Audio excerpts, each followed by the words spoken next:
Om Shanti. Good morning. 14 दिसंबर 2020 के ईश्वरीय महावाक्य अर्थात मुरली सुनते हैं। आज प्यारे बाबा ने कहा है कि बच्चे अब तुम्हारे दुख के दिन पूरे हुए, धीरज धरो, बस वो सुख की दुनिया आने वाली है। क्योंकि बाबा ने इसको दुखधाम कहा है कि कलयुग माना दुखधाम है और सतयुग सुखधाम है। तो बस अब वो दुनिया आने वाली है। इसलिए बाबा ने हम बच्चों को जो राज बताया है उस राज से, तो ऐसे कौन से दो शब्द है जिससे हम बच्चों को ये बुद्धि में रहता है कि अब ये पुरानी दुनिया जाएगी और नई दुनिया आएगी। तो बाबा ने कहा है कि उतरती कला और चढ़ती कला, ये दो शब्दों का राज बाबा ने हम बच्चों को जो समझाया है, तो उससे हमारी बुद्धि में ये रहता है कि इस सत्य ज्ञान के द्वारा हम श्री नारायण श्री लक्ष्मी जैसा जरूर बनेंगे और नई दुनिया में जाएंगे। तो इसलिए बाबा ने गीत में कहा है कि बच्चे धीरज धरो, अब सुख की दुनिया आएगी, तुम्हारे सुख के दिन जरूर आएंगे। तो सुनते हैं प्यारे बाबा के मधुर महावाक्य, ईश्वरीय महावाक्य। बाबा कहते हैं, मीठे बच्चे, तुम्हारे दुख के दिन अब पूरे हुए। तुम अब ऐसी दुनिया में जा रहे हो जहाँ कोई भी अप्राप्त वस्तु नहीं। बाबा ने कहा, मीठे बच्चे, तुम्हारे दुख के दिन अब पूरे हुए। तुम अब ऐसी दुनिया में जा रहे हो जहाँ कोई भी अप्राप्त वस्तु नहीं। आज की मुरली में प्रश्न है, किन दो शब्दों का राज तुम्हारी बुद्धि में होने कारण पुरानी दुनिया से बेहद का वैराग्य रहता है?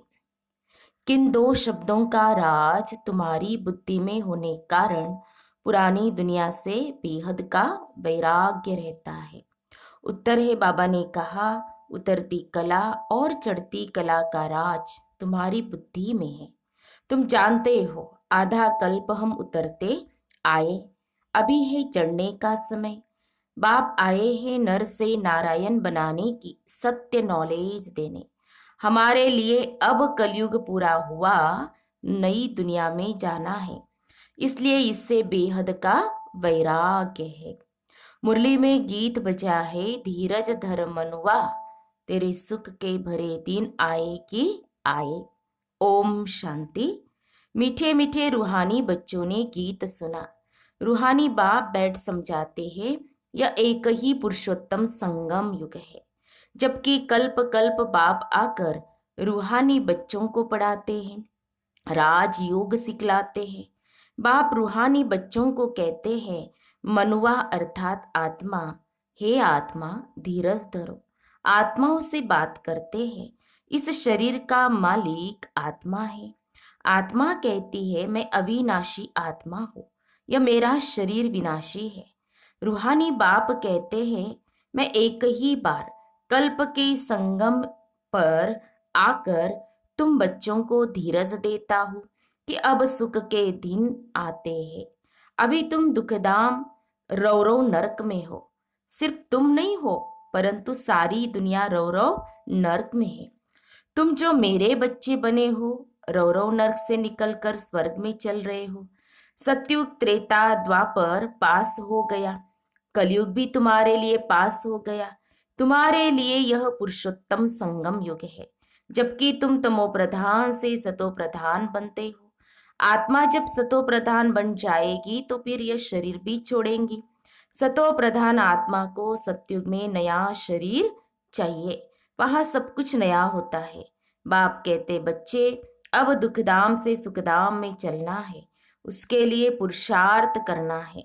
सुखधाम में इन लक्ष्मी नारायण की राजाई थी, तुम पुरुषार्थ कर रहे हो नर से नारायण बनने का। यह सत्य से नारायण बनने की नॉलेज। भक्ति मार्ग में हर पूर्णमासी पर कथा सुनते आए हो, परंतु वह है ही भक्ति मार्ग, उसे सत्य मार्ग नहीं कहेंगे। ज्ञान मार्ग है सत्य मार्ग। तुम सीढ़ी उतरते उतरते झूठ खंड में आते हो। अभी तुम जानते हो सत्य बाप से हम यह नॉलेज पाकर 21 जन्म देवी देवता बनेंगे। हम थे, फिर सीढ़ी उतरते आए। उतरती कला और चढ़ती कला का राज तुम्हारी बुद्धि में है। पुकारते भी है, हे बाबा आकर हमको पावन बनाओ। एक बाप ही पावन बनाने वाला है। बाप कहते, बच्चे तुम सतयुग में विश्व के मालिक थे, बहुत धनवान, बहुत सुखी थे। अभी बाकी थोड़ा समय है। पुरानी दुनिया का विनाश सामने खड़ा है। नई दुनिया में एक राज्य, एक भाषा थी, उसको कहा जाता है अद्वैत राज्य। अभी कितना द्वैत है, अनेक भाषाएं हैं। जैसे मनुष्यों का झाड़ बढ़ता जाता है, भाषाओं का भी झाड़ वृद्धि को पाता जाता है। फिर होंगी एक भाषा। सतयुग में सिर्फ एक भाषा होगी। तो बाबा कहते वो भी सिर्फ हिंदी होती है ना। गायन है ना, वर्ल्ड की हिस्ट्री ज्योग्राफी रिपीट मनुष्यों की बुद्धि में नहीं बैठता। बाप ही दुख की दुनिया, दुख की पुरानी दुनिया को बदल सुख की नई दुनिया स्थापन करते हैं। लिखा हुआ है प्रजापिता ब्रह्मा द्वारा डीटीजम की स्थापना। यह है ये राजयोग की पढ़ाई। यह ज्ञान जो गीता में लिखा हुआ है, बाप ने जो सम्मुख सुनाया, वह फिर मनुष्यों ने भक्ति मार्ग के लिए बैठ लिखा है, जिससे तुम उतरते आए हो। अभी भगवान तुमको पढ़ाते हैं ऊपर चढ़ने के लिए।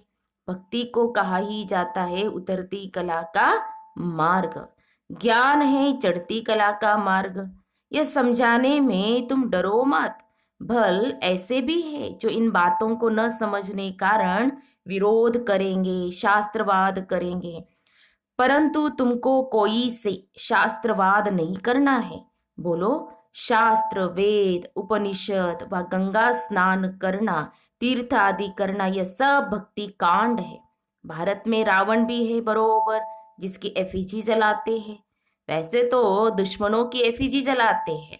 तो बाबा कहते हैं ना, तुम्हारा सबसे बड़ा दुश्मन, पुराना दुश्मन कौन है? रावण है।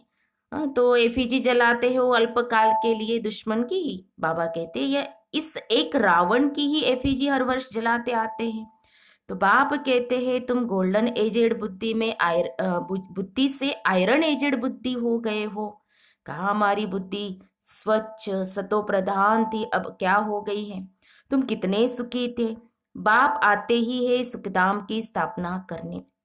फिर बाद में जब भक्ति मार्ग शुरू होता है तो दुखी बनते हैं, फिर सुखदाता को याद करते हैं, वह भी नाम मात्र, क्योंकि उनको जानते नहीं। गीता में नाम बदल दिया है। पहले पहले तुम यह समझाओ कि ऊंचते ऊंच भगवान एक है। याद भी उनको करना चाहिए। एक को याद करना, उसको ही अव्यभिचारी याद, अव्यभिचारी ज्ञान कहा जाता है। तुम अभी ब्राह्मण बने हो तो भक्ति नहीं करते हो, तुमको ज्ञान है।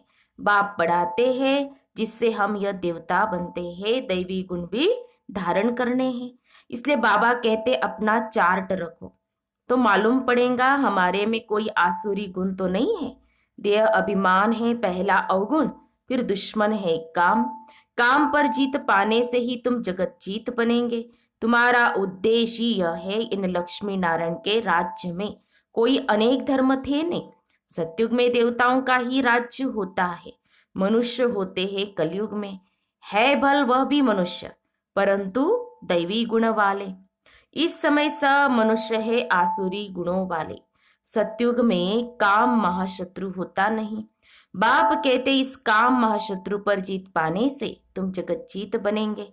वह रावण होता नहीं, यह भी मनुष्य समझ नहीं सकते। गोल्डन एज से उतरते उतरते तमो प्रधान बुद्धि बने हैं। अब फिर सतो प्रधान बनना है। उसके लिए एक ही दवाई मिलती है। बाप कहते हैं अपने को आत्मा समझ बाप को याद करो तो जन्म जन्मांतर के पाप भस्म हो जाएंगे। तुम बैठे हो पापों को भस्म करने, तो फिर आगे पाप नहीं करना चाहिए, नहीं तो वह 100 गुना बन जाएगा। विकार में गए तो 100 गुना दंड पड़ जाएगा। फिर वह मुश्किल चढ़ सकते हैं। पहला नंबर दुश्मन है यह काम। 5 मंजिल से गिरेंगे तो हड़गुड़ एकदम टूट जाएंगे, शायद मर भी जाए। ऊपर से गिरने से एकदम चकनाचूर हो जाते हैं। बाप से प्रतिज्ञा तोड़ काला मुंह किया तो कोया आसुरी दुनिया में चला गया, यहाँ से मर गया। उनको ब्राह्मण भी नहीं शूद्र कहा जाएगा। तो बाप कितना सहज समझाते हैं। पहले तो यह नशा रहना चाहिए। अगर समझो कृष्ण भगवानुवाच भी हो, वह भी तो जरूर पढ़ा करके आप समान बनाएंगे ना। परंतु कृष्ण तो भगवान हो न सके, वह तो पुनर्जन्म में आते हैं। बाप कहते हैं मैं ही पुनर्जन्म रहित हूँ। राधे कृष्ण लक्ष्मी नारायण अथवा विष्णु एक ही बात है। विष्णु के 2 रूप लक्ष्मी नारायण, और लक्ष्मी नारायण का ही बचपन है राधे कृष्ण। ब्रह्मा का भी राज समझाया है, ब्रह्मा सरस्वती सो लक्ष्मी नारायण। अब ट्रांसफर होते हैं, पिछाड़ी का नाम इनका ब्रह्मा रखा है। बाकी यह ब्रह्मा तो देखो एकदम आयरन एज में खड़ा है। यही फिर तपस्या कर कृष्ण व श्री नारायण बनते हैं। तो सतयुग से लेकर के कलयुग के अंत तक श्री कृष्ण की आत्मा जो पहले पावन थी फिर अंत में पतित बन गई। तो पतित बन गई इसलिए कल्प वृक्ष के झाड़ में बिल्कुल अंत में खड़ा, बाबा कहते हैं ना, खड़ा है। और फिर तपस्या कर श्री कृष्ण व श्री लक्ष्मी श्री नारायण बनते हैं। विष्णु कहने से उसमें दोनों आ जाते, ब्रह्मा की बेटी सरस्वती। यह बातें कोई समझ न सके। 4 भुजा ब्रह्मा को भी देते हैं। क्यों देते? क्योंकि प्रवृत्ति मार्ग है ना, इसीलिए 4 भुजा देते हैं। निवृत्ति मार्ग वाले यह ज्ञान दे नहीं सकते। बहुतों को बाहर से फंसा कर ले आते कि चलो हम प्राचीन राजयोग सिखलाए। अब सन्यासी राजयोग सिखला न सके, ये भगवानुवाच है कि सन्यासी राजयोग सिखला न सके। अब ईश्वर आए हैं, तुम अब उनके बच्चे, ईश्वरीय संप्रदाय बने हो। ईश्वर आए हैं तुमको पढ़ाने, तुमको राजयोग सिखला रहे हैं। वह तो है निराकार, ब्रह्मा द्वारा तुमको अपना बनाया है। बाबा बाबा तुम उनको कहते हो। ब्रह्मा तो बीच में इंटरप्रेटर है, भाग्यशाली रथ है। इस द्वारा बाबा तुमको पढ़ाते हैं, तुम भी पति से पावन बनते हो। बाप पढ़ाते हैं मनुष्य से देवता बनाने। अभी तो रावण राज्य असुरी संप्रदाय है ना, अभी तुम ईश्वरीय संप्रदाय बने हो, फिर दैवी संप्रदाय बनेंगे। अभी तुम पुरुषोत्तम संगम युग पर हो, पावन बन रहे हो। सन्यासी लोग तो घर बार छोड़ जाते हैं। यह बाप तो कहते हैं भले स्त्री पुरुष घर में इकट्ठे रहो। ऐसे मत समझो स्त्री नागिन है, इसलिए हम अलग हो जाए तो छूट जाएंगे। बाबा कहते तुमको भागना नहीं है। वह हद का सन्यास है जो भागते हैं। तुम यहाँ बैठे हो परंतु तुमको इस विकारी दुनिया से वैराग्य है। यह सब बातें तुम्हें अच्छी रीति धारण करनी है, नोट करना है और परहेज भी रखनी है। हाँ, बुद्धि रूपी डायरी में नोट करो। बाबा कहते हैं दैवी गुण भी धारण करने हैं। श्री कृष्ण के गुण गाए जाते हैं ना, तो यह तुम्हारी एम ऑब्जेक्ट है। बाप नहीं बनते, तुमको बनाते हैं। फिर आधा कल्प के बाद तुम नीचे उतरते तमो प्रधान बनते हो। मैं नहीं बनता हूँ, यह बनते हैं। 84 जन्म भी इसने लिए हैं। इनको भी अभी सतो प्रधान बनना है। ये पुरुषार्थी है। नई दुनिया को सतो प्रधान कहेंगे। हर एक चीज पहले सतो प्रधान फिर सतो रजो तमो में आती है। छोटे बच्चे को भी महात्मा कहा जाता है। क्यों कहा जाता? क्योंकि उनमें विकार नहीं होते, इसीलिए उनको फूल कहा जाता है। सन्यासियों से छोटे बच्चों को उत्तम कहेंगे। सन्यासियों से भी छोटे बच्चों को उत्तम कहेंगे, क्योंकि सन्यासी तो फिर भी लाइफ पास कराते हैं ना, 5 विकारों का अनुभव है।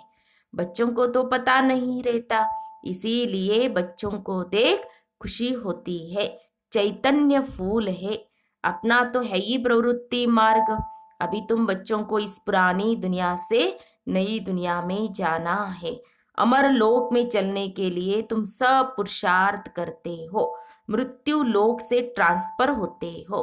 देवता बनना है तो उसके लिए अब मेहनत करनी पड़े। प्रजापिता ब्रह्मा के बच्चे भाई बहन हो जाते हैं।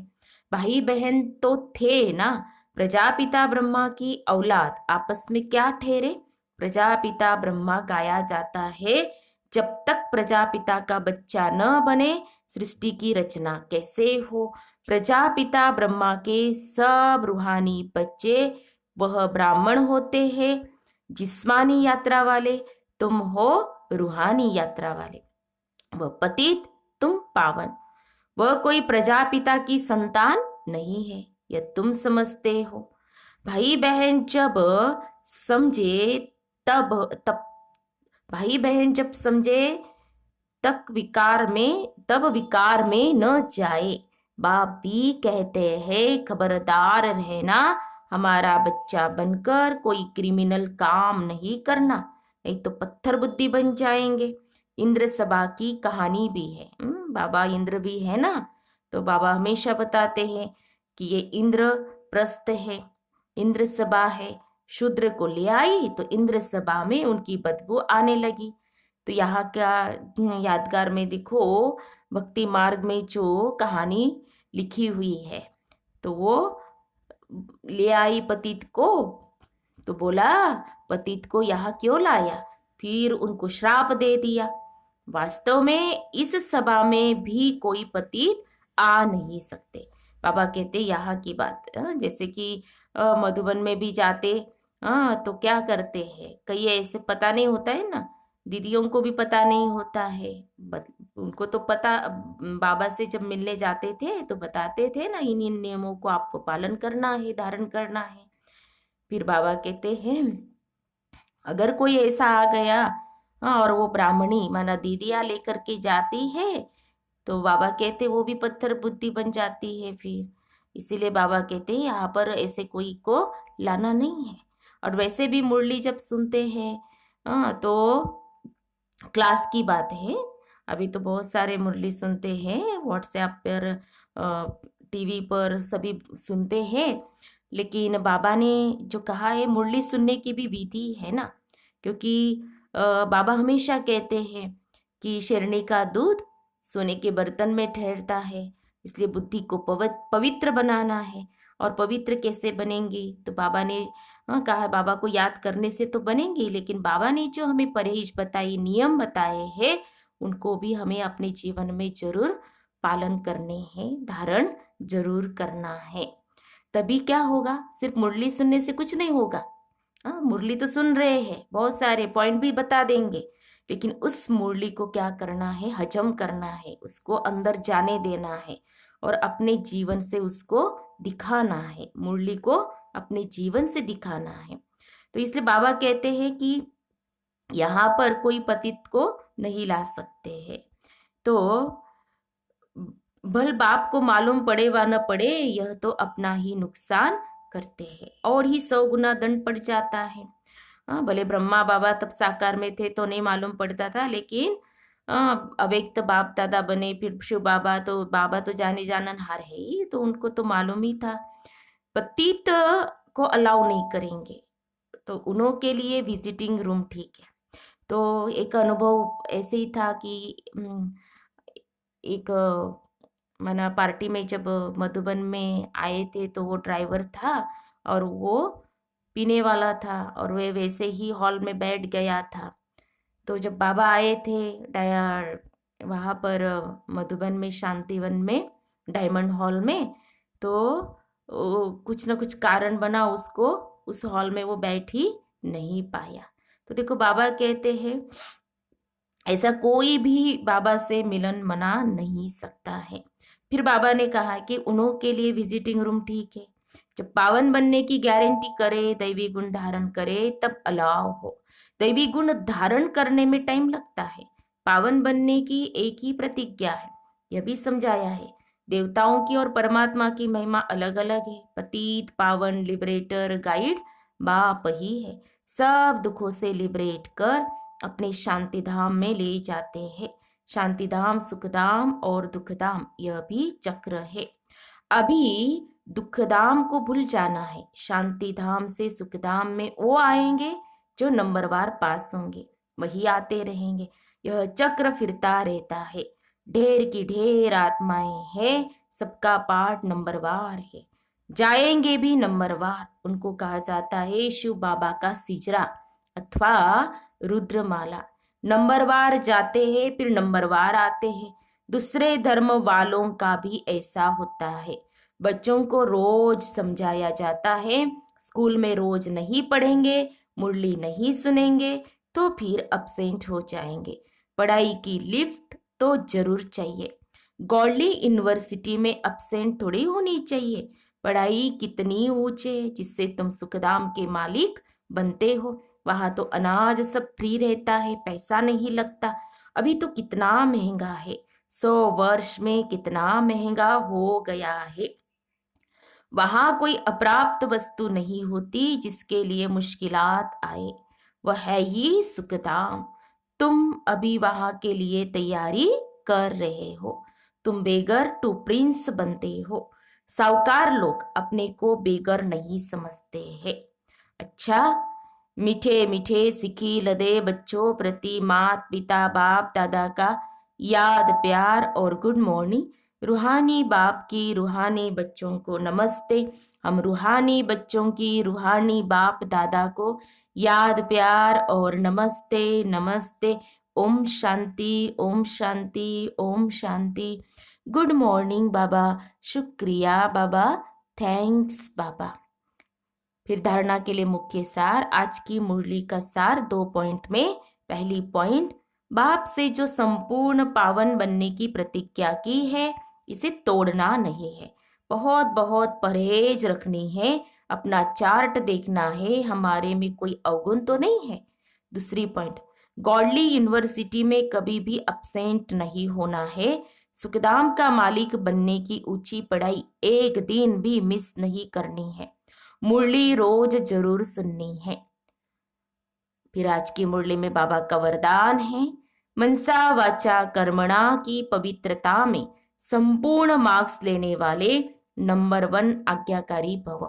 मनसा वाचा कर्मणा की पवित्रता में संपूर्ण मार्क्स लेने वाले नंबर 1 आज्ञाकारी भव। स्पष्टीकरण है, मनसा पवित्रता अर्थात संकल्प में भी अपवित्रता के संस्कार इमर्ज न हो। सदा आत्मिक स्वरूप अर्थात भाई भाई की श्रेष्ठ स्मृति रहे। वाचा में सदा सत्यता और मधुरता हो। कर्मणा में सदा नम्रता, संतुष्टता और हर्षित मुक्ता हो। इसी आधार पर नंबर मिलते हैं। और ऐसे संपूर्ण पवित्र आज्ञाकारी बच्चों का बाप भी गुणगान करते हैं। बाबा ने कहा सदा आत्मिक स्वरूप अर्थात भाई भाई की श्रेष्ठ स्मृति रहे। मनसा पवित्रता अर्थात क्या कि संकल्प में भी अपवित्रता के संस्कारी मर्ज न हो। सदा आत्मिक स्वरूप अर्थात भाई भाई की श्रेष्ठ स्मृति रहे। और वाचा में सदा सत्यता और मधुरता हो। कर्मणा में सदा नम्रता, संतुष्टता और हर्षित मुक्ता हो। तो इसी आधार पर नंबर मिलते हैं। और ऐसे संपूर्ण पवित्र आज्ञाकारी बच्चों का बाप भी गुणगान करते हैं। वही अपने हर कर्म से बाप के कर्तव्य को सिद्ध करने वाले समीप रत्न है। स्लोगन है, संबंध संपर्क और स्थिति में लाइट बनो, दिनचर्या में नहीं। संबंध संपर्क और स्थिति में लाइट बनो, हल्के बनो, दिनचर्या में नहीं। बाबा कहते हमारी दिनचर्या भी कैसी होनी चाहिए, श्रीमत अनुसार होनी चाहिए। बाबा ने जो बताई है दिनचर्या, वैसी हमारी दिनचर्या होनी चाहिए। सुबह से लेकर के रात तक की दिनचर्या बाबा ने हम बच्चों को बताई हुई है और उसी अनुसार हमें चलना चाहिए। तो बाबा हम बच्चों को रोज रोज कहते हैं कि बच्चे दिनचर्या में ये भी कि ट्रैफिक कंट्रोल का नियम है, अमृत वेला तो है ही, मुरली तो है ही, और ट्रैफिक कंट्रोल का भी नियम है। और फिर बाबा रोज कहते हैं कि बच्चे रोज चक्र को घुमाओ, सुदर्शन चक्र, 5 स्वरूपों का अभ्यास। ये भी बाबा बताइए, ये भी अपनी दिनचर्या में है, उसको भी शामिल करना है। तो 5 स्वरूपों का अभ्यास एकदम इजी, स्मृति में रखना है। वो मैं अभी बताती हूँ कि वो है ज्योति सितारा, आत्मा ज्योति सितारा। जैसे बाबा ने 5 स्वरूप बताए ना, अनादि स्वरूप, आदि स्वरूप, और फिर पूज्य स्वरूप, ब्राह्मण स्वरूप और फरिश्ता स्वरूप। ये जो 5 स्वरूप है, तो इस 5 स्वरूप को कैसे हमें स्मृति में रखना है और उसका अभ्यास करना है। तो अनादि स्वरूप में तो आत्मा ज्योति सितारा, देव प्यारा, आदि स्वरूप में ना देव प्यारा, पूज्य न्यारा, पूज्य स्वरूप पूज्य न्यारा, ब्राह्मण दुलारा, ब्राह्मण दुलारा, फरिश्ता पधारा, फरिश्ता पधारा। तो ये 5 स्वरूप, इसको ऐसे स्मृति में हमें रखना है, रोज रोज इसका हम अभ्यास कर सकते हैं। तो हम सब ने प्यारे बाबा की मुरली सुनी। ये थे प्यारे बाबा के मधुर महावाक्य, ईश्वरीय महावाक्य। तो आज की मुरली को क्या करना है, बार बार उसको स्मृति में रखना है, जो बाबा ने हम बच्चों को बताई, और सोमान को भी क्या करना है, याद करना है। अच्छा, ओम शांति, ओम शांति, ओम शांति।